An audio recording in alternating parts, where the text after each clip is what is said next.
Like I said, ladies and gentlemen, we will not get rejected at the 69,000. We should go straight. We should go straight through. No. Okay. So we are going to get rejected at the 69,000 level. We're not going to go straight through it. All right. So we all have to eat crow a little bit every once in a while. And yeah, we did not go straight through the 69,000 level.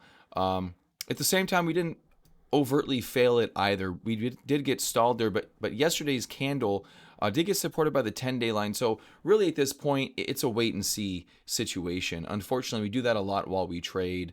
We get some really good uptrends, but every once in a while, things don't do what you think they should do, and this was one of those cases. So what do we do from here? We didn't go straight through. Does that mean we're done? Well, no, we're not done. If we were done, we would be going lower, and we're not going lower. We're actually backing and filling this action, which is technically bearish, but we could back and fill this more in a sideways fashion. I think that's what we have to look for right now is how does this back and fill? Are we slumpy? Does the price action start to look like it wants to roll over? That would not be good because these types of consolidations really never lead to anything good.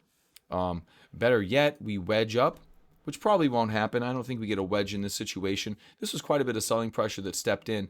But one interesting thing of note, if you look at my volume aggregation tool here, it shows all green. It's not like the bear stepped in and overtook all this buying pressure. So it's still a valid uptrend.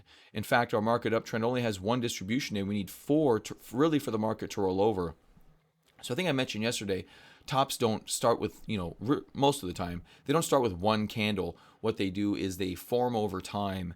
And so this could be one candle of many distribution candles. We'll just have to wait and see. But if we get lower volume, really no more distribution candles, maybe one in the next 2 weeks or so would probably be okay still. But we don't want to see distribution candles frequently. We don't want to see frequent distribution candles.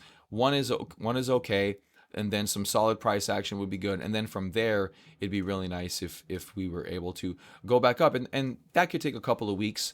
So we'll see about that. But this uptrend isn't dead 100%. That was a big volume and a big event yesterday and a rejection of the 69,000 level. But at the same time, it wasn't an overt rejection. We didn't completely undercut everything and live down there. We did undercut this entire prior basing structure, which really sucked. But as of right now, we're holding up. And even though this is a low volume rallying, technically shortable with your stop here up at the 69,000 level, whatever this high was. It was a 69,156. So technically, it is shortable up there. With that, it's kind of your stop and your selling guide. But the chart reserves the right to go back up again. Keep that in mind. This hasn't fallen apart. We don't have a lower high on the daily time frame. Forget this 2-hour stuff for right now. But one thing that's clear is we're going to be living in the auspices of this wide candle for the foreseeable future. We've already done this a couple of times already. Even during this rally, as a matter of fact, we had a big wide candle here that kind of held us in hostage a little bit.